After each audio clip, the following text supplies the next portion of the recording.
¿Qué tal? ¿Cómo están? Buenas tardes. Bienvenidos a La Grillotina. Qué gusto de saludarlos. Muchas gracias por sintonizar el 96.5 de frecuencia modulada. Gracias por sintonizarnos a través de Internet, por vernos en pantalla a través de Internet, a través de teléfonos celulares y por sistemas de cable en el área metropolitana de Monterrey.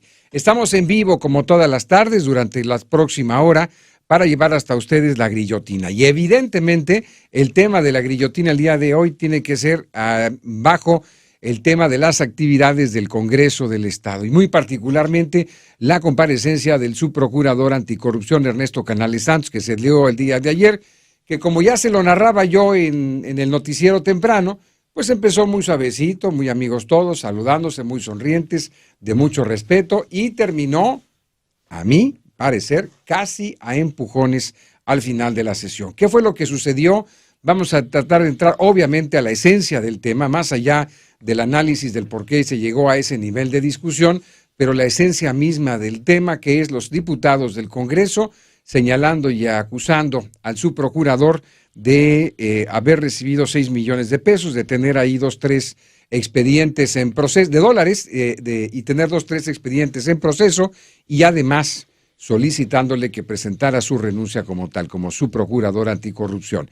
Para ello, hemos invitado a que platique con nosotros aquí al estudio al diputado Samuel García de Movimiento Ciudadano. ¿Cómo estás, Samuel? Muy bien, buenas tardes y siempre un gusto estar con tu auditorio, Mario. Al contrario, bienvenido. Héctor García por el PRI. Héctor, ¿cómo estás? Bienvenido. Muchas gracias, muy bien, Mario. Gracias por la invitación. Al contrario, bienvenido. Primera vez aquí en la Sí, el gusto de estar en esta tan anhelada cabina. Nos da gusto estar aquí. Muchas gracias por la invitación. Qué bueno que ya estás aquí con nosotros. Sí, y en unos minutos le quiero decir a mi auditorio, viene en camino, por ahí nos está informando ya Polo, que viene en camino Ernesto Canales. Así es que se va a incorporar el mismo subprocurador anticorrupción a esta mesa para, espero, en un tono de discusión de nivel, podamos llevar las aportaciones que cada quien tenga a bien hacer sobre lo que ayer se estuvo discutiendo en el Congreso.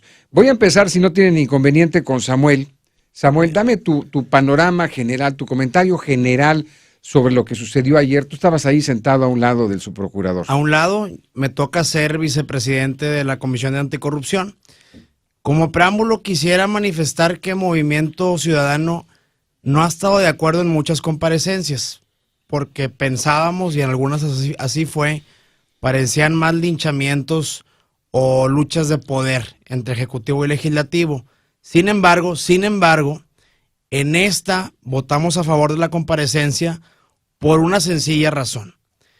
Es el puesto o uno de los puestos más importantes actuales del Ejecutivo que lleva los asuntos de mayor relevancia, y Movimiento tenía una duda muy sólida.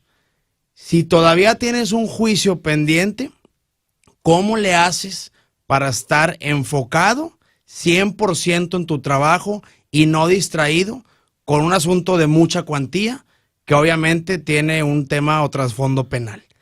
Y por ello fue que votamos a favor. La verdad es que nunca imaginamos cómo se iba a desenvolver esta comparecencia, a mi juicio, desafortunada. Porque más allá de que nos aclarara las dudas que tenía el Congreso, nos sembró más. ¿En qué sentido?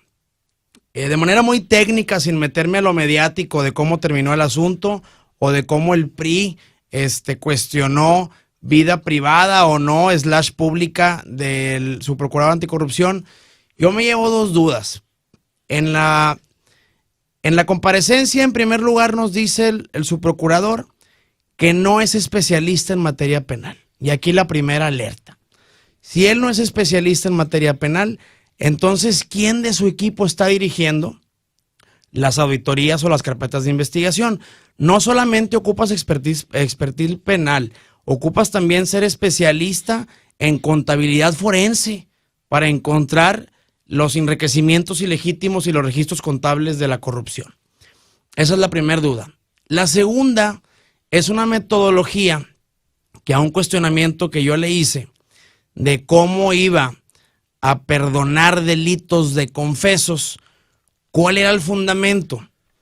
Desgraciadamente fundamento no hubo. Hubo una explicación prácticamente de derecho comparado. Él nos decía que en otros países funciona y funciona muy bien. Es cierto, pero esa práctica solamente se permite en países anglosajones, donde la Procuración de Justicia puede omitir llevar ciertas investigaciones para llevar a un mejor futuro su investigación. En México no existe. En México, de hecho, a eso se le llama omisión de investigación, y los particulares tienen derecho a presentar amparos cuando el MP no va en contra o no va sobre una investigación concreta y sólida. Y en ese sentido, Movimiento Ciudadano, lo que queremos es que se haga una reflexión seria y profunda de qué metodologías se van a usar. ¿Para qué queremos entonces la unidad de intervención financiera o investigación financiera si no se va a utilizar en estas metodologías de llevar a cabo los casos de corrupción? Esos son los temas que a Movimiento nos preocupan. Estaremos indagando al respecto, y obviamente el día de hoy, en el exhorto que se hace de despedir al subprocurador anticorrupción, no quisimos tomar parte, simplemente porque eso es atribución del gobernador y en él va a recaer la responsabilidad de dejarlo o no. Muy bien. Héctor García, me parece a mí que de pronto, y la opinión pública puede llegar a concluir, que buscaban ustedes un linchamiento deliberado hacia el subprocurador. No, porque no sabíamos las respuestas. Quiero decir, yo no he participado en otras comparecencias porque ya hay un formato hecho. Es más, casi las preguntas hasta elaboradas. No he querido participar en que yo mismo solicité, la comparecencia del señor, a base de una entrevista a una editorial nacional que me pareciera bastante grave, y la verdad yo no esperaba estas respuestas que se dieron ayer. ¿Qué quiero decir con esto? Primero, yo tenía mis dudas de la comparecencia. Quiero decir, no estaba obligado el subprocurador a estar con nosotros, porque no, si bien es cierto, hicimos una modificación de ley para que comparezcan otros funcionarios, por alguna razón los subprocuradores no. O sea, era su voluntad o no. Cuando el señor llega, pues yo agradecí el gesto porque es un gesto de transparencia. Pero lo que no esperaba es las respuestas. O sea, sí había $6 millones. Los editoriales nacionales hablaban que, si bien es cierto, se le acusaba de ello. Ayer él dijo que son lícitos. Nosotros no lo ponemos en tela de duda. Pero sí apareció la cantidad y de ahí tomó otra ruta la comparecencia. Porque la verdad yo al menos en lo personal no esperaba la respuesta, que sí había unos honorarios de $6 millones. ¿Qué sucede después? Pues se enderezan otras preguntas, y en ese enderezamiento de cuestionamientos el señor Canales afirma casi todo lo que se le preguntó. O sea, que sí había en alguna vez en su vida haber dado moches menores, no de corrupción en el erario público, pero moches. Cosas como el decir que sí, posiblemente había un juicio en Jalisco, que no tenía conocimiento, pero después cambió la versión y dijo que a lo mejor sí. Que sí había algo con una isla en Quintana Roo. En fin, eso fue lo que fue dando la ruta de la comparecencia. Yo, ¿con qué me quedé de esta comparecencia? Primero, el reconocimiento de que se presente un funcionario a declarar. Segundo, que sí coinciden las versiones que el señor da, el subprocurador, con las versiones que se decían en el editorial. Tercero, que no concuerdan algunas cosas, que es donde yo creo que se empezó a calentar el ánimo por parte del subprocurador. Por ejemplo, como que tu cliente obtuvo $50,000 de contraprestación y tú cobraste $6 millones de honorarios. Perdón, yo fui litigante muchos años en mi vida y yo no creo que los honorarios puedan ser mayores que la contraprestación. En fin, nos quiso explicar temas como eso, y eso fue lo que fue levantando el ánimo, ¿no?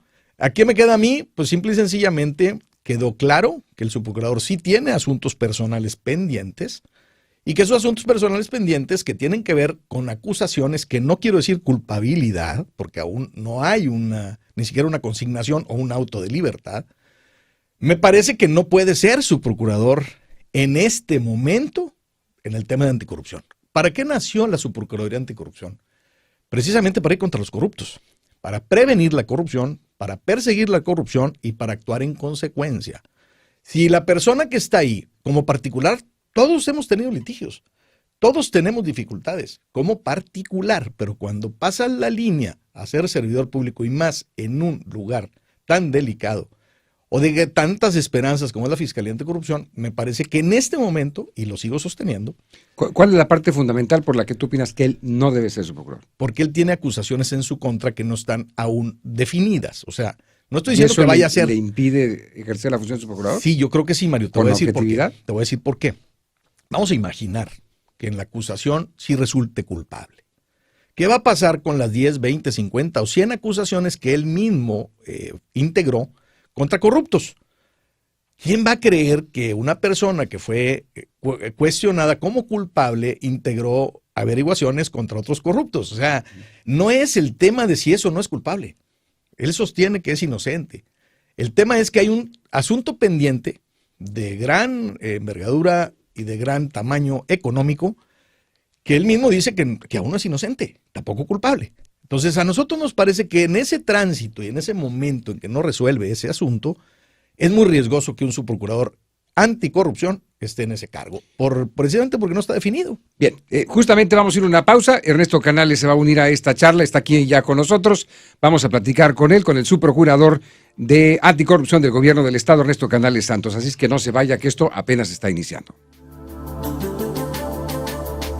Bien, ya estamos de regreso y estamos en vivo aquí en La Grillotina con Héctor García, diputado local por el Partido Revolucionario Institucional, Samuel García por Movimiento Ciudadano, y se une a esta mesa Ernesto Canales, su procurador anticorrupción del gobierno del estado. Ernesto, buenas tardes. Buenas tardes. Bienvenido. Si me haces el favor de acercarte un poquito al micrófono. Y está con nosotros también Jorge Emilio Iruegas, asesor de la Subprocuraduría Anticorrupción. ¿Cómo estás? Bienvenido. Muchísimas gracias. Gracias por estar con nosotros. Bueno, como ya le dimos la primer parte a los diputados, Ernesto, dándonos su pensamiento, su conclusión de lo que ocurrió en el Congreso del Estado, evidentemente queremos escuchar también tu contexto general. ¿Con qué te quedaste de esa comparecencia? Con mucho gusto y gracias por la oportunidad y gracias por estar aquí presentes. Para ustedes va a ser un poco de disco rayado, pero pues no se pueden inventar cosas, ¿no? O sí se pueden, pero no se deben. Sobre todo en estos asuntos. Yo me quedé de que después del enorme esfuerzo de escudriñar mi pasado de más de 50 años de ejercicio profesional, pues encontraron 4 elementos que ninguno constituye nada preocupante. El primero, el más notorio, el que se refiere a la columna de Riva Palacios, de una acusación con más de 3 años de antecedentes, conocida por lo mismo, en donde un ex cliente mío de un litigio muy importante, de más de $700 millones, reclama una cantidad de $6 millones. Menciono la primera para poner en proporción la segunda. $6 millones pueden parecer una cantidad enorme, y lo es una cantidad muy respetable, pero ciertamente $700 millones es muchísimo más. Ahora, esta acusación, creo que quedó claro, no hay controversia, es eso, es una acusación. No hay culpabilidad. Y no solo no hay culpabilidad, sino en el expediente tampoco fue discutido. Hay una sentencia de un tribunal colegiado con motivo de uno de los amparos derivados de del propio proceso, en donde establece que la acusante o la demandante no ha aportado pruebas que impliquen responsabilidad de mi parte. Entonces, señalaba yo ayer el absurdo de que si eso, que era una acusación, se consideraba que podía impedirme tener el puesto de fiscal anticorrupción, llevaría, a lo tonto, de que cualquier acusación impediría a cualquier miembro del servicio público no acceder a su puesto, lo cual nos quedaríamos sin gobierno, que probablemente fuera mejor, pero es un absurdo. La segunda causa que se mencionó como impedimento mío es el caso muy triste de una muchacha o una niña en su momento que por una mala práctica profesional, o eso se dice, que sufrió una parálisis prácticamente completa y está con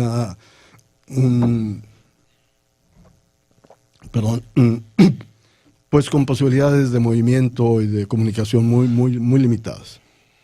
Un caso muy trágico. Renace, claro, una institución que yo fundé más de 22 años, ayudó en su momento, hace 6, 7 años creo, a la enfermera a que consiguiera, bueno, no ayudó a conseguir los recursos, ayudó a que pagara la fianza para que enfrentara su proceso en libertad.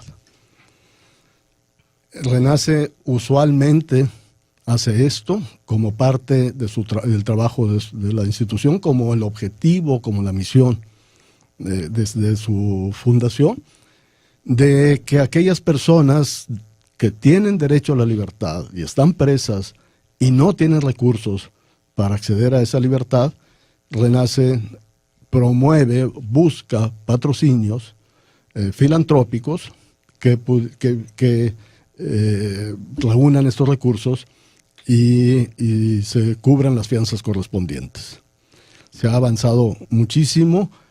La actividad de Renace provocó que el gobierno del estado tuviera un programa de fianzas muy amplio, que instituciones como Telmex, la Fundación Telmex, igualmente participara en esto, que inclusive un grupo de afianzadoras de Nuevo León hacen un pool para ayudar en estos casos, que personas privadas muy importantes, importantes en cuanto a su valor patrimonial en la comunidad, de manera regular. Hay una señora que nos dice: a mí preséntenme todos los casos de mujeres que están presas y que no pueden salir porque no tienen recursos, y yo los aporto.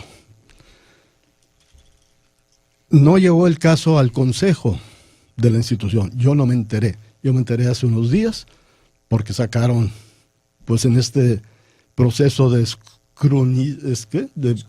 escrutinio de mi pasado, esta terrible falla mía. No lo es. Renace no participó en la defensa de la enfermera, tampoco en la defensa de los médicos, ni del hospital, menos yo.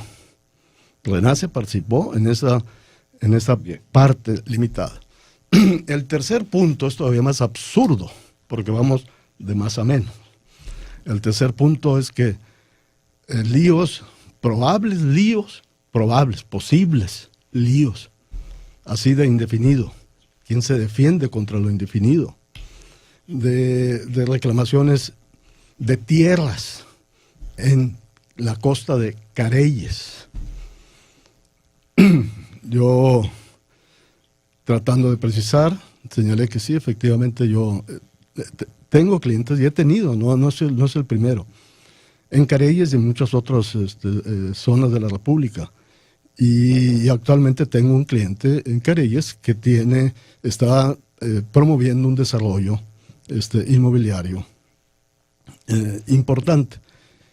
Yo no participo como abogado de él en las partes que tienen que ver con el desarrollo de las tierras, ni la adquisición, ni los permisos de uso de suelo, nada. Yo he participado con él en la parte financiera de la operación, como abogado postulante y como experto en este tipo de situaciones. No hay absolutamente nada que se me pueda tachar de indebido. El cuarto, repito que ya es así como de risa, casi de risa loca, si no fuera trágico, si no fuera serio, es que soy dueño de una propiedad en la isla de Holbox. Y sí, lo he sido los últimos 7 años y no tiene ningún problema esa propiedad de ningún tipo. Se adquirió en un fideicomiso, ya privatizada la tierra, etcétera, etcétera. Eso es todo. ¿Qué fue lo que sucedió ayer que se empieza a salir de contexto, del tono, esta comparecencia, en tu opinión? Sí, un comentario yo creo que de mi parte que no lo complementé bien o se me malinterpretó, pero no lo tenía así en mi cabeza. En algún momento, en estos cuestionamientos repetitivos de que estas eran causas para que yo presentara mi renuncia, dije, no renuncio. Y no solo no renuncio, voy a seguir trabajando en los artículos, voy a continuar investigando. Se interpretó investigando a ustedes. No lo dije. Y creo que si checamos, no creo haberlo dicho. Obviamente que en el transcurso del debate, pues pueden salirse frases fuera de lo que uno pensaba, pero en ese en particular no lo dije. Voy a seguir investigando, eso sí. De ahí lo tomaron personal, dijeron, entonces vienes a amenazarnos. Dije, no, voy a seguir investigando. Tómenlo pues como lo quieran tomar. Y de ahí salió ya las cosas fuera de contexto, no solo de mi parte. Bien, voy a aprovechar, si me permiten, a sacar la pausa de una vez y regresamos para abrir ya la conversación con Ernesto Canales, Héctor García, Samuel García y también con Jorge Emilio Iruegas, asesor del subprocurador. Ya regresamos, no se vaya, estamos en vivo. ¿En qué le puedo servir? @Gámez Mario y a través del WhatsApp 8180002300. Esto es La Guillotina. Bueno, ya estoy de regreso. Muy bien, estoy con el subprocurador anticorrupción, Ernesto Canales, y con los diputados por el PRI, Héctor García, Samuel García, de Movimiento Ciudadano, y también nos acompaña Jorge Emilio Iruegas, de la Subprocuraduría Anticorrupción. Bueno, pues ya dimos las posturas, escuchamos las posturas. ¿Quién quiere tomar la palabra? Si me permites, sobre todo Héctor, por una aclaración que hace don Ernesto, y que yo tomo como válida.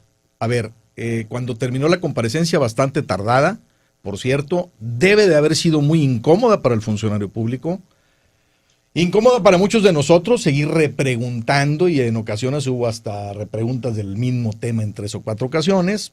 Yo entendí que el señor Canales dijo, voy a perseguirlos por corruptos. A los corruptos. Ok, si ahorita aclara y dice, voy a investigar, es totalmente diferente, porque a ver, claro que la fiscalía nos puede investigar al que sea, y más al servicio público, y más al que se denuncia.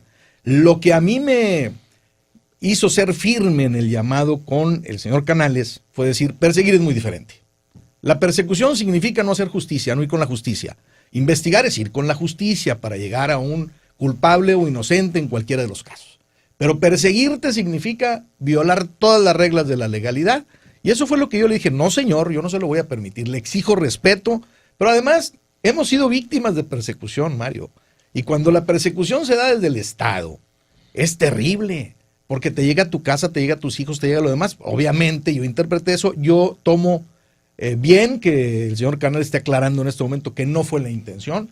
Y así lo dejo el tema. Creo que fue un tema finalmente de un tema que no era para la comparecencia. La comparecencia iba para otra cosa. Eso fue parte pues de esa larga comparecencia que se sucedió, que yo me sentía agredido al igual que o aludido al igual que otro diputado, y bueno, le generalizaron, pero bueno, la aclaración está hecha y yo la tomo como válida. Me da gusto porque incluso en la mañana conversábamos que este tipo de cosas al margen del calor y la discusión, a mí como ciudadano no me deja absolutamente nada. Ahora, lo que sí me deja es que ustedes, los diputados, varias veces le pidieron al señor que renunciara. ¿Sigue sosteniendo lo mismo, Héctor? Sí, a ver, y hice la aclaración en la mañana, que ni siquiera es una renuncia ni separación del cargo, que puede ser temporal. Para mí sigue siendo muy grave que incluso lo voy a comentar, para mí el tema es fuego amigo. Para mí el tema del señor Canales es alguien del propio gobierno que lo quiere hacer a un lado. Ni siquiera son los externos, porque los externos ¿cómo pueden entrar a una averiguación si que el señor tiene custodiada, blindada, porque así se lo mandata la ley? No puede tener, abierto al público los expedientes, los tiene que cerrar, esa es su obligación. Si están así las cosas, y si alguien más le sigue metiendo ruido a un tema de una acusación, a un pendiente, nunca hemos dicho que el señor Canales sea culpable. Dijimos, es una acusación pendiente. Y ese pendiente de esa acusación puede culminar en 2 escenarios. Primero, en una consignación o en un auto de libertad o simplemente en ejercicio. Si sucede una u otra, si fueron en ejercicio hoy, pues oye, todos tranquilos porque no hay riesgo. El señor no es culpable del delito, no estamos culpándolo. Estamos diciendo que tiene una averiguación que pone en grave riesgo a la Fiscalía Anticorrupción. El señor llegó con una gran expectativa, lo debe de saber. Muchos de nosotros analizamos quién era y dijimos, oye, Pero a ver, se vamos va a hacer ser algo ahí. puntuales, Héctor. De las acusaciones o los casos que ustedes le sacaron el día de ayer, ¿cuál es la parte particular que Lo pone de en los- riesgo la función del señor y por qué? Lo de los 6 millones de dólares. A ver, vamos a aclararlo. Lo de los 6 millones de dólares. A ver, ese es lo que hace ruido. Bueno, Lo demás salió ahí. Aquí estamos. Quisiera- Lo demás salió ahí, ¿eh? Quisiera referirme, perdón, David. fue resultado de hablar mucho ayer. Pero quisiera referirme a tu comentario de que soy víctima de fuego amigo. Es Es interesante. una suposición mía, ¿eh? Sí. Es una suposición mía porque le digo una cosa a don Ernesto. Si yo fuera su No, gobernador, bueno, no lo ya- llevaría. Ya quiero No lo comentar. llevaría a comparecer. Ya quiero comentar. Digo, si no,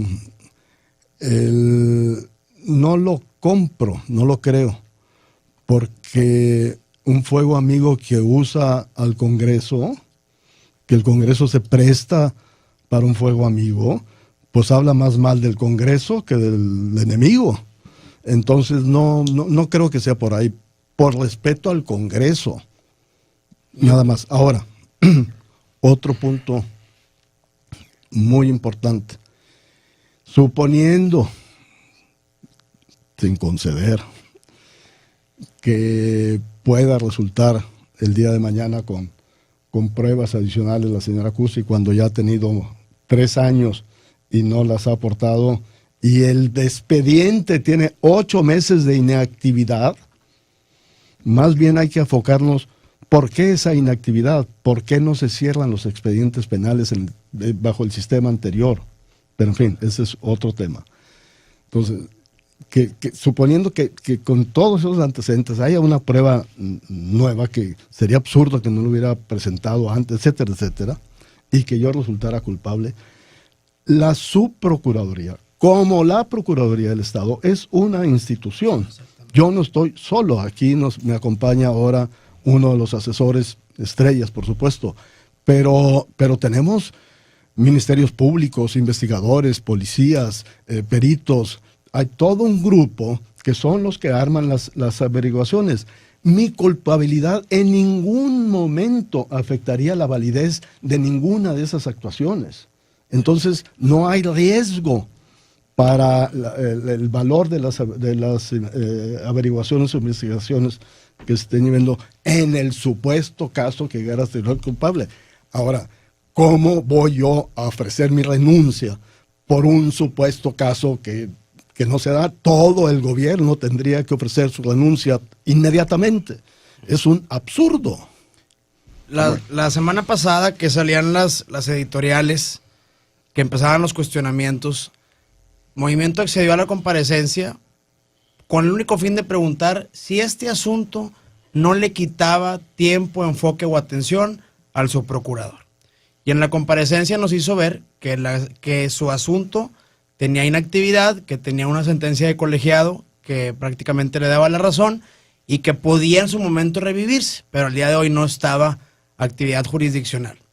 Y en ese sentido hicimos una reflexión rápida pero profunda, que es prácticamente lo que acaba de contestar el señor Canales. Si en algún futuro, 2018, 2020, hay actividad jurisdiccional y se le declara culpable, los procedimientos que vayan encausados no tienen vicio, porque el Ministerio Público es único e indivisible y no afectó a la persona. Simplemente, así como Adrián se fue para contender y entró el procurador Javier Flores, lo mismo pasaría en los expedientes. Claro, yo como abogado del corrupto haría valer ese argumento en el procedimiento, pero veo muy, muy difícil que pegue, porque al final la competencia la tiene la institución y no la persona. Bajo ese parámetro o bajo esa premisa, yo considero que como Congreso, más que llegar a un golpeteo juego de poderes, deberíamos en todo caso de cuestionar cómo van ahorita los asuntos.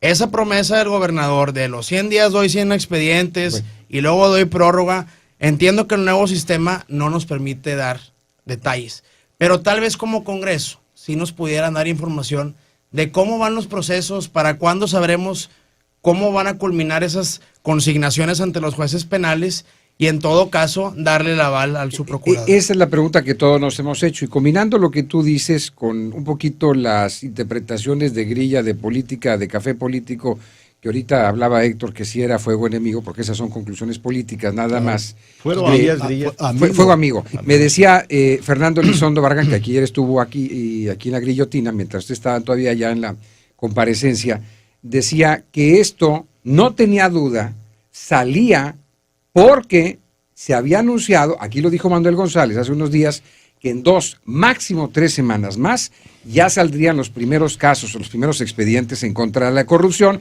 y que esto era una respuesta a ello. Puede ser. Yo creo que puede ser. O sea, es una... Pero tú eres parte de eso. No. A Tú ver, eres Mario, diputado del PRI. Fíjate a dónde voy. Puede ser, y por eso el fiscal anticorrupción no puede ser vulnerable. Ese es el caso. A lo mejor no me he explicado. No es culpable ni es inocente. No tienen razón o se van a consignar ya los primeros casos de corrupción. ¿Cuántos cuestionamientos crees pero el tú? juego es, vamos a pegarle al fiscal anticorrupción, es Claro, lo que se dice. ¿Qué hace el corrupto, Mario? Vamos a quitarle. ¿Qué hace el inculpado? ¿Qué hace el acusado? Pues golpear por donde puede golpear. ¿Esa era la intención de ustedes? No, a ver, de nosotros no. Que lo haga Acuérdate el que esto acusado. nació de una editorial nacional que evidentemente nosotros teníamos que preguntar al señor, salieron, puede dar eso 4 cosas más, el centro son 6 millones de dólares, y yo sigo sosteniendo que un fiscal anticorrupción tiene que tener terminados esos asuntos porque es vulnerable. Aquí está, a ver, vamos a dar por concedido o suponiendo sin conceder que sí sea algún corrupto de los que ya van a ir a la cárcel el que empezó con todo esto. Y que obviamente nosotros en nuestra obligación ya vamos a comparecer. Si no hubiera habido ese asunto, estuviera intocable el fiscal anticorrupción. Así es un fiscal anticorrupción. ¿Por qué se le ha denominado SAR anticorrupción, SAR antidrogas? Porque tiene que estar blindado. ¿Cero de casos? manera tal, ¿Que no tenga ningún caso? En su actuar no. ¿Como abogado? No. A ver, ¿Tú eres abogado? Sí, yo soy abogado y he tenido casos. Nomás que no soy SAR anticorrupción, Mario. A ver, si yo voy a perseguir corruptos y yo tengo acusaciones de corrupción, vamos a suponer que sean mentiras. Yo no tengo acusaciones ¿sí? de corrupción. O de fraude. ¿Sí? No puedes Es desempeñar distinto. ese cargo entre tanto dure la averiguación. No estoy hablando jurídicamente. Estoy hablando moralmente. Estoy hablando de cómo te pueden pegar precisamente para distraer la atención. Vamos a imaginar o suponer que esto así fuese, que así nació. Porque un tipo que ya sabe que va a ir a la cárcel. ¿Por qué les Si haces no el tuviéramos juego? ese expediente, simple y sencillamente el señor tuviera toda la personalidad, no solamente jurídica, sino moral, para seguir actuando en contra de él y de muchos más. El problema es que hay vulnerabilidad desde el momento que tienes pendientes. Así de fácil. No es así de fácil. No lo es. Le voy a decir mi percepción de ayer, don Ernesto. La digo con mucho respeto y con mucho reconocimiento a su capacidad jurídica. Dije, don Ernesto es un buen hombre. Don Ernesto tiene mucha capacidad jurídica, pero no tiene ninguna experiencia política. No tiene ninguna experiencia política y no sabe el embrollo que es estar enredado en la política y estar ahora persiguiendo a políticos. Probablemente. Yo creo que el 95% de los casos que están ahí es contra políticos. A ver, ¿podría estar en este escenario usted si hubiera terminado ese asunto? Claro que no. Probablemente, por eso estoy ahí, por no ser político. Efectivamente, nunca he tenido un puesto público. Sin embargo, toda mi carrera ha sido siempre muy cercana a los políticos, porque en el país y por la profesión de abogado, los asuntos siempre tienen que ver con la autoridad, o en muchos de los asuntos tienen que ver con la autoridad. Y he vivido y convivido con cientos de personajes de la política. Entonces no soy neófito en el conocimiento de la política, a pesar de nunca haber tenido un cargo público. Si estoy ahí, es por un servicio a la sociedad, por una, lo mencionaba, quiero hacer este punto. El caso de Paula Cusi no se hubiera dado bajo el nuevo sistema de justicia penal que yo y mi grupo amplio hemos promovido. ¿Me permite una pregunta? La prisión preventiva del viejo sistema fue lo que hizo que Televisa pusiera a Paula Cusi en la cárcel sin un motivo de fondo. Me permite una pregunta con todo respeto. ¿Usted cree que si no estuviera en la fiscalía hubieran salido a la luz pública ese caso?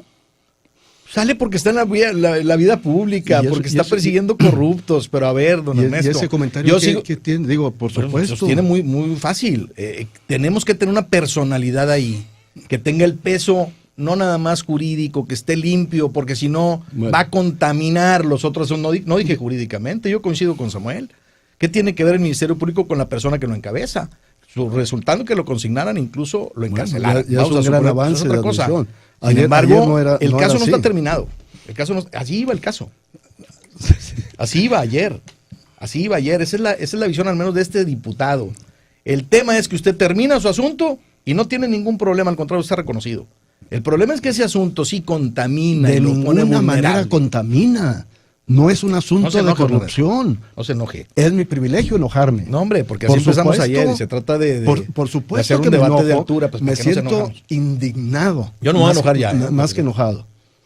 Porque no es un motivo de que pueda tachar mi profesional. No lo acepto.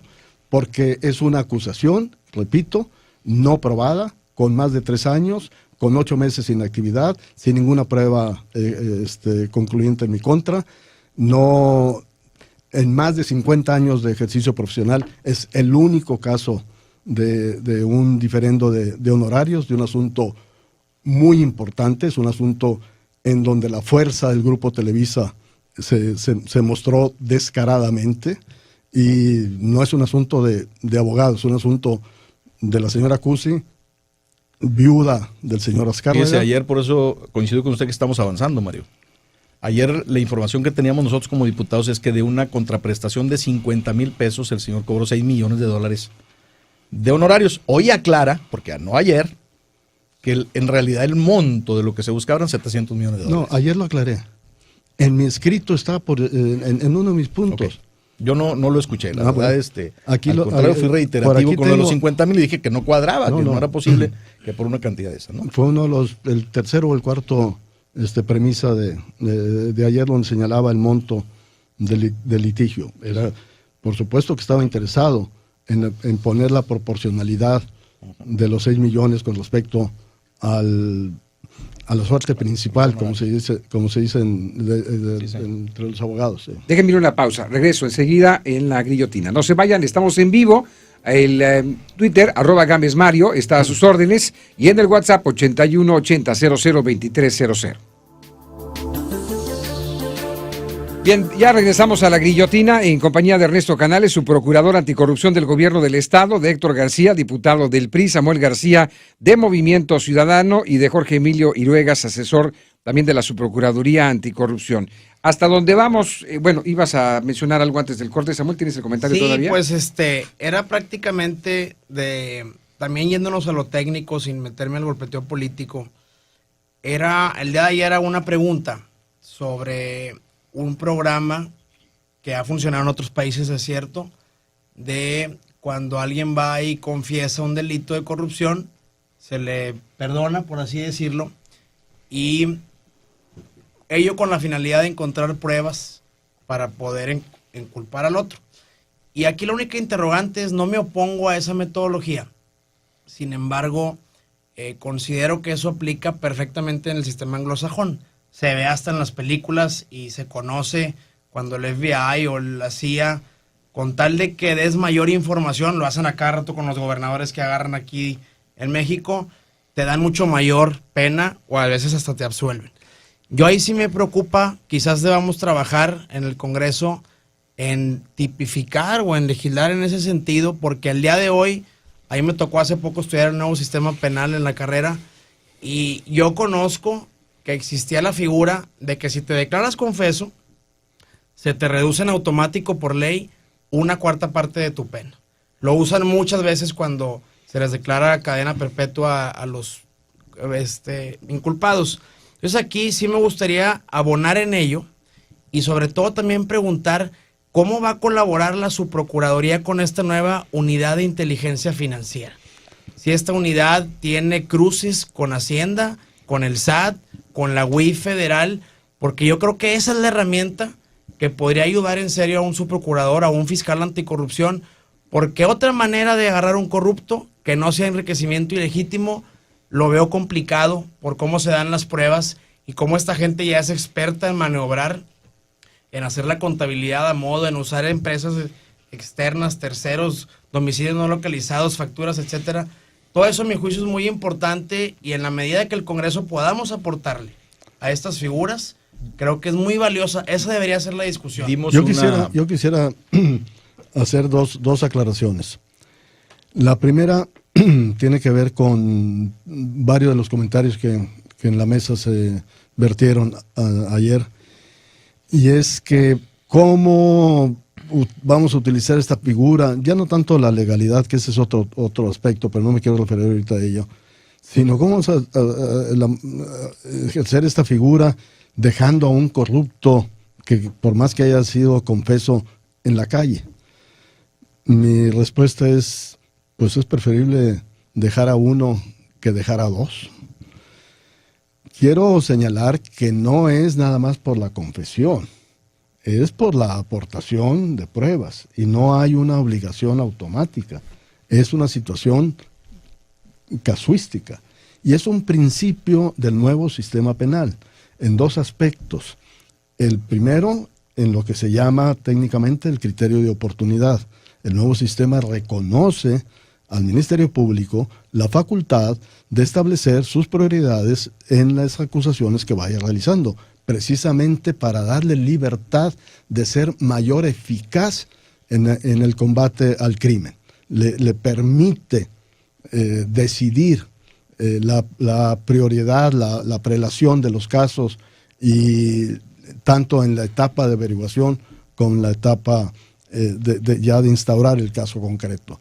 Y el segundo, también del nuevo sistema, otra parte fundamental del mismo, es que tiene, y aquí Jorge Emilio técnicamente lo va a explicar mejor, esta negociación, este periodo después de la vinculación al proceso, antes de fijar el caso a juicio, en que el Ministerio Público, la parte acusada y la víctima, por primera vez en nuestro sistema, la víctima tiene una silla en esta parte, negocian los términos que le pueden someter al juez de control y evitar salir a juicio. Son las salidas alternas.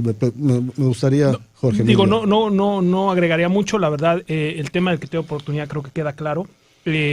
Particularmente en el 256 fracción quinta del Código Nacional de Procedimientos Penales se dispone, y justamente es para que otorgue información, no necesariamente habla de una confesión.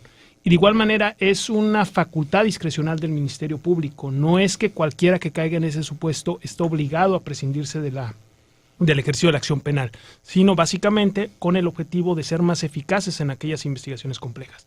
El otro rubro o ramificación de este concepto puede ser el procedimiento abreviado, en el cual ahí sí hay una pena.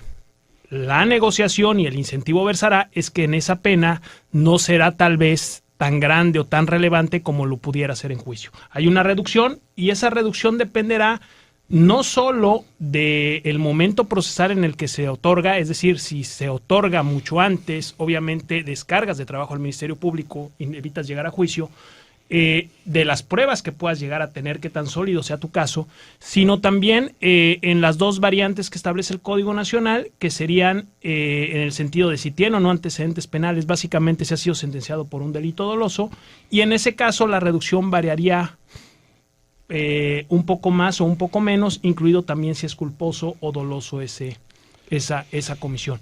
En ese sentido me gustaría también mencionar que justamente son partes de las estrategias que la Fiscalía está estableciendo y que serán un punto medular en esa coordinación interinstitucional con toda la Procuraduría, en el sentido de que justamente esos criterios de oportunidad no están al azar, sino debidamente estructurados en los lineamientos que la propia Procuraduría y el Procurador emite como política de persecución penal en cada caso concreto. Yo me gustaría aclarar, porque lo he hecho con aquellas personas que ya se han acercado a la Fiscalía a comentar sus asuntos, les he hecho ver que por ser de reciente inicio, algunas de las averiguaciones de la Fiscalía están en un nivel muy primario. desde luego a ese nivel nos es imposible tener una certeza de que si vamos a poder llegar a construir un caso. Si en esta etapa nos proveen información, lo que señala Jorge Emilio, tenemos mayor campo, mayor posibilidad, mayor razonamiento de otorgar el perdón. Una cosa nada más para señalar, justamente lo que sí pueden estar seguros, y eso obviamente es un candado de ley, nunca se otorgará un criterio de oportunidad a una persona que ponga a alguien de menor envergadura o por un delito menor. Siempre será... Bien. Algo. Ese es el gran candado. El pescado chico para ir por el pescado Claro, grande. no al revés. Eso sí es un candado de ley establecido en el Código ¿Cómo se Nacional. le llama esto de oportunidad? Criterios de oportunidad. Criterios de oportunidad. El perdón. Que tú mismo aquí me habías dicho en la Serían los primera efectos, entrevista. son Que genera lo del perdón. Que genera. Bueno, muy bien. ¿Aclarado? Sí, aclarado, y pues yo quisiera que me dejara aquí el subprocurador con más tranquilidad, porque en el Congreso, ¿cómo lo puedo decir de manera elegante? Nos llegaron las cuentas públicas de las anteriores administraciones, ¿Cuáles? de Rodrigo Medina y de Margarita Arellanes, Antes hay, ¿no? 2014, Soy de Madero. 13 y 12, que son las que por ley se podría todavía fincar responsabilidad administrativa o penal, y pues no, vienen algunas muy tranquilas, muy light. A ver, Samuel. De hecho, una A ver, de... eso es una percepción personal tuya. Claro, es percepción personal. Claro, pero no- Sin no- embargo, no se puede asegurar. fueron años muy cuestionables, de evidentes indicios de corrupción, y pues sí, a mí me deja intranquilo que la Auditoría Superior del Estado, aun y cuando emite observaciones, y aun y cuando emite pliego de responsabilidad penal y administrativa, ninguna llegó a sanción. No hay una sola multa en esas cuentas públicas. Y en ese sentido, Pulcros, Rodrigo Medina y Margarita Arellanes en el manejo de la lana. sobre todo una de Margarita de 2013, aquí te la voy a dejar, 2014, 14. perdón. Cero observaciones. Eso para mí... Yo creo que ni yo en las cuentas de mi casa me salen tan Pero bien como vamos, es. vamos nomás a hacer una aclaración adicional. Apenas va la revisión de acuerdo al acuerdo legislativo que ustedes los coordinadores tuvieron. Ustedes, dije, no, yo no soy coordinador. Van apenas hasta el 2010. Es así, ¿no? De hecho, 2007, Hacienda- 2010. O sea, 2006, 2010. Hacienda Sí, del 2006, Estado 2010, ni sigue siquiera han atorado, llegado ahí, sigue ¿eh? atorado en 2007. Digo, el tema... O sea, también es cierto que está entre más bueno, tiempo transcurra, mejor para los que pudiera para nosotros. investigar. Iba a decir perseguir, pero luego se va a enojar Héctor. Investigar. No.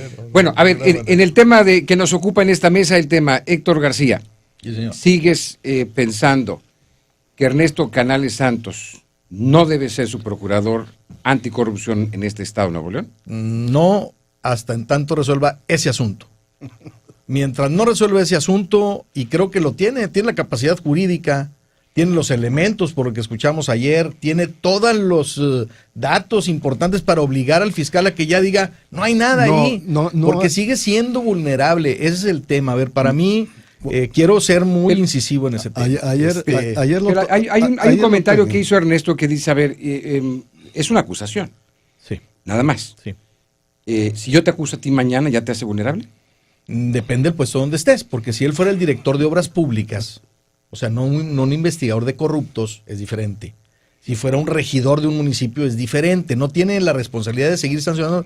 No lo estoy hablando de manera legal, insisto, es la vulnerabilidad que se presenta en su envergadura de fiscal anticorrupción, que le van a estar pegando. Aquí está la prueba. ¿De dónde salió? ¿Quién sabe? Ya usted sabrá algún día. Yo lo que sí estoy seguro es que un fiscal no puede tener acusaciones en su contra aún pendientes. El señor tiene la capacidad jurídica no para es posible resolverlo. eso. A ver, ya dame el inejercicio Ministerio Público. Te exigimos entre todos, le hacemos bola al Ministerio Ya, Público mira. para que haga y dicte lo que tenga Ayer- que hacer, porque para eso hay recursos legales, hay amparos, hay Ayer una serie de expliqué. pruebas. A ver, el detalle es que entre tanto tenga una acusación de ese tamaño, no se sabe cuál es el final del camino. Yo no lo sé, salvo que ustedes ya lo tengan arreglado o como se le llame, ¿no? O consignan la averiguación, ¿sí? O dictan un inejercicio, o en el caso del juez, un auto de libertad. Y eso es lo riesgoso, Mario, no porque Héctor, eso vaya a tener lo una consecuencia que- jurídica en o los hay temas, amparos en un sentido O en otro. Sí, señor. Y la liga sigue indefinida. Coincido con- Ayer comentaba, Sí. creo que es muy importante, o trataba de explicar, ¿por qué después de 8 meses de inactividad todavía el expediente no está cerrado? Y eso era una de las fallas que más impactaron a los legisladores para cambiar Sistema penal. el sistema penal. Claro. Y resultaba lo irónico, ¿no? que el mismo ambiente o la misma fama de corrupción del sistema penal estaba actuando para que no se cerraran los expedientes, porque los ministerios públicos tenían pavor de decir no hubo delito que perseguir por ser acusados de que habían recibido dinero para emitir esa resolución. Entonces preferían que se que se amolara el investigado a que ellos corrieran la posibilidad de que alguien pensara, no necesariamente la parte contraria, sino algún superior, las revisiones que hacen internamente. Cerró el expediente, le dieron lana. Y sin haber dinero, la posibilidad de la corrupción crea este efecto. Yo soy víctima de ello. No se ha cerrado el expediente porque no han querido. Tu postura particular, específica, ante la demanda de los diputados, sobre todo de PRI y de PAN, de que renuncies porque no eres una persona apta para ejercer la subprocuraduría. No la acepto. Y no fue de renuncia, Mario, fue que se separe del cargo hasta en tanto termine ese asunto. No la Pues acepto. como él Es lo que decía, hacemos. pues como es interminable el asunto, es prácticamente renunciar. Así es. No la acepto. ¿Te sientes capacitado para No. ejercer ese cargo? Me refiero en cuanto a ética y moralidad se refiere. Por supuesto. Te digo, 50 años de amplio e intenso desarrollo profesional en la comunidad aquí conocidos, y lo que encontraron los diputados fue esto. Pues la verdad es que me congratulo porque pues tuve mucha suerte en mi desarrollo profesional de no haber tenido además asuntos muy importantes y muy trascendentes, afortunadamente, y de toda índole, y no haber tenido nada más que esto. Bien. Héctor, sigo quedando con la duda. Cuando compareció el procurador Roberto Flores por el tema de Las Vegas, fue una comparecencia sumamente light. Yo no estuve. 30 minutos y casi no le preguntaron Yo no nada, estuve prácticamente se saludaron y porque platicaron. el formato era muy bien, así. Pero mi punto es, son dos cosas muy distintas, el comportamiento de los diputados en esa sesión, y vamos que estamos hablando de quien procura la justicia, Sí. y un subalterno que es el subprocurador anticorrupción, donde dura 2 horas y media y donde insistentemente se le pidió la separación del cargo. Sí. Yo no quise acudir. El formato me parecía, ¿cómo puedo decir? Pues no una comparecencia, sino más bien un diálogo más o menos planeadón. ¿Cuál era la Y- consigna ayer de parte de tu partido? No, de mi partido era manos libres. El detalle es que a la hora del formato autorizado, el formato era un formato muy diferente al de don Ernesto, Totalmente. en donde fue una comparecencia. Sí, yo de Una hecho- comparecencia es preguntas, respuestas, habla la persona que está compareciendo, el otro le contradice, en fin, eso es comparecer, tratar de indagar el punto a donde queremos llegar. Cuando ya hay preguntas hechas y un sistema muy metódico, a mí no me gusta participar, no estuve en la de la Secretaría de Educación porque no me gusta. No me parece un formato de una comparecencia. Un formato de una comparecencia es primero que uno lo acepte, que el otro diga, estamos de acuerdo en que el formato es preguntarnos, respondernos, platicar, dialogar y a ver qué sale. Nosotros no podemos juzgar, los diputados no tenemos esa calidad. Simplemente era saber si efectivamente había un asunto pendiente o no un asunto pendiente de ese tamaño económico, con alguna persona importante. Supimos eso y San se acabó. Es decisión del señor Canales retirarse o no.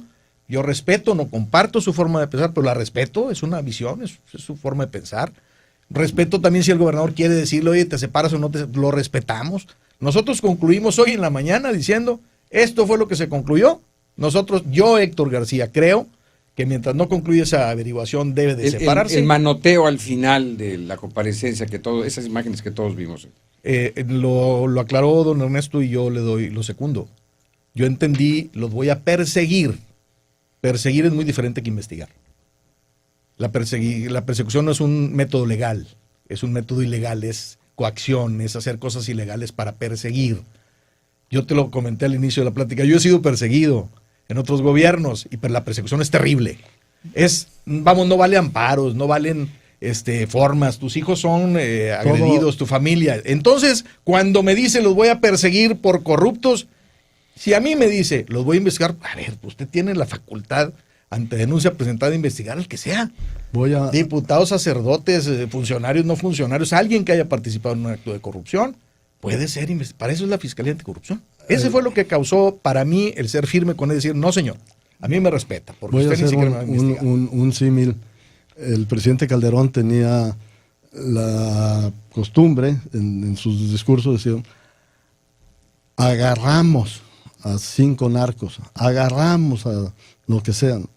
Y un compañero de una universidad que tiene rivalidad con la escuela de Derecho que yo estudié, me decía, oye, porque Calderón fue de la misma escuela, me decía, oye, qué mal enseñan Derecho. Se dice, atrapamos, no agarramos. Y aquí tiene razón, debe haber dicho más énfasis en investigar que perseguir. Utilicé la palabra perseguir no en el sentido porque nunca he tenido ese sentido en mi vida. Nunca yo he sido, ni he perseguido, ni he sido objeto de ninguna persecución, afortunadamente. Entonces no estaba en mi léxico. La utilicé en el sentido de ir por ellos, en términos legales, como siempre he tratado de mantenerme. Muy bien. Samuel, ¿algún comentario final? Pues con lo que ahorita preguntabas de por qué fue diferente la comparecencia de Roberto y del señor Canales. En primer lugar, porque el movimiento no está a favor de las comparecencias. Insistimos, salvo casos muy puntuales, parecen más juegos de poder que en realidad temas técnicos o de diálogo. Pasó con Turner, pasó con la maestra, pasó con el señor Canales. Pero bueno, al final me queda muy claro que en la comparecencia de Roberto Flores era un tema mediático. Y como que el Congreso se vio obligado a llamarle a hablar, pero yo fui quien cuestionó el por qué se cambió a última hora la metodología. ¿Cómo que ya venían las preguntas hechas? Eso fue para mí ridículo, pero pues ya estaba ahí, no podía hacer nada más y tuve que cambiar mi pregunta a preguntar cómo iban los temas de las liberaciones del Tribunal Superior de Justicia. En el caso del señor Canales, yo desde ayer me pronuncié que había sido desafortunada. La comparecencia duró bastante, la metodología no se respetó, se permitió el diálogo. Cuando las preguntas son muy puntuales y con una sola réplica y con tiempo, al final se permitió y eso yo creo que motivó a que haya terminado como terminó. Yo quisiera aquí, más que esto, termináramos en una confrontación legislativo y ejecutivo, fuera un carpetazo y vayamos adelante, porque al final del día la ciudadanía de Nuevo León quiere justicia. La quiere y la quiere hecha tanto por el Congreso, con juicios políticos, con cuentas rechazadas, con sanciones, como también se la va a exigir al señor Canales, al Ejecutivo y a Roberto Flores. Y estos temas, lejos de buscar ese fin, yo creo que nos estamos distrayendo. Al final, es una reflexión que me toca como diputado, soy reciente en esto, de que las comparecencias, si en realidad no hay un fin o una metodología bien planificada a lo que se quiere llegar, van a terminar como terminó la de ayer. Y sobre todo una conclusión final, porque pues esto nomás es un escenario donde se van a hacer acusaciones de un lado para otro, pero terminan absolutamente nada. Si no hay una consecuencia jurídica en este tipo de cosas. Yo les comparto que mañana un diputado me hizo hoy la mención, yo presido la Comisión de Legislación y Puntos Constitucionales, toda la reforma constitucional o reforma de ley me corresponde en mi comisión, me avisa que presentará una iniciativa para regular las comparecencias. Quiero decir, primero motivarlas, fundarlas, para qué va a comparecer, con qué objeto va a comparecer y hacer parejo el piso, porque la verdad, ayer creo que resultó no solamente excesiva, sin orden, sin rumbo y sin ninguna conclusión, Mario, que es lo peor. Si dijéramos hoy hubo una conclusión, avanzamos en que el señor se queda, o avanzamos en que el señor se va, o avanzamos en que se presente una iniciativa para que esto no vuelva a suceder, o no podrá llegar de nuevo un funcionario que tenga pendientes, etcétera, etcétera, etcétera. No hubo nada, simple y sencillamente sirvió de un ejercicio ahí de desahogo de no sé cuánta gente,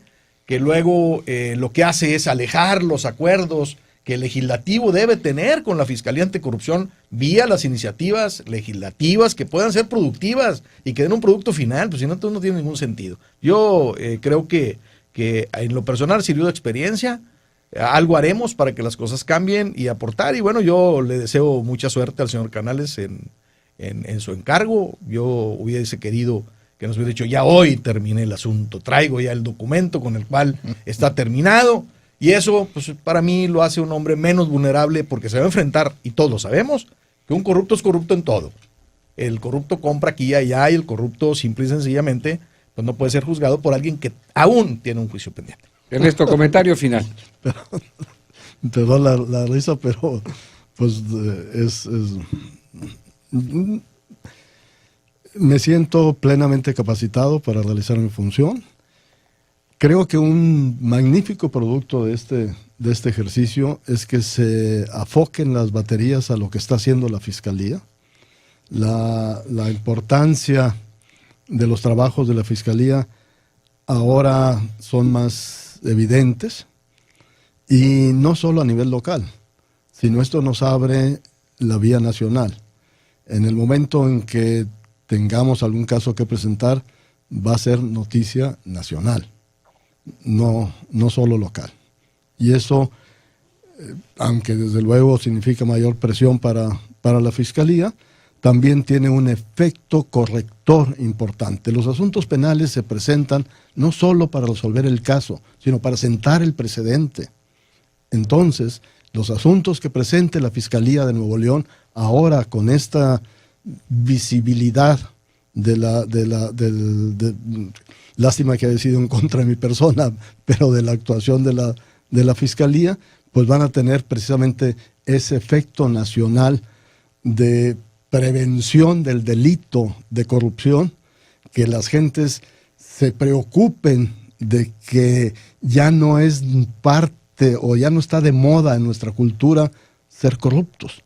Que le van a pensar dos veces. Le van a pensar dos veces, porque hay posibilidades de que se tomen actos penales en contra de los corruptos. Muy bien, pues aprecio a todos su presencia en este programa, a Ernesto Canales, a Héctor García, a Samuel García y a Jorge Emilio Iruegas, también de la Subprocuraduría Anticorrupción, que hayan estado con nosotros aquí. Me quedo con la lectura de todos sus comentarios que me nos han hecho llegar a lo largo de este programa. Los seguiré leyendo a pesar de que ya concluyó este tiempo. De hecho, ya nos vamos un poquito del noticiero de Mayela Cano, pero gracias por habernos acompañado. Viene Mayela Cano con las noticias y yo estaré mañana, como siempre, desde las 6:30 de la mañana. Que tengan todos muy buenas noches.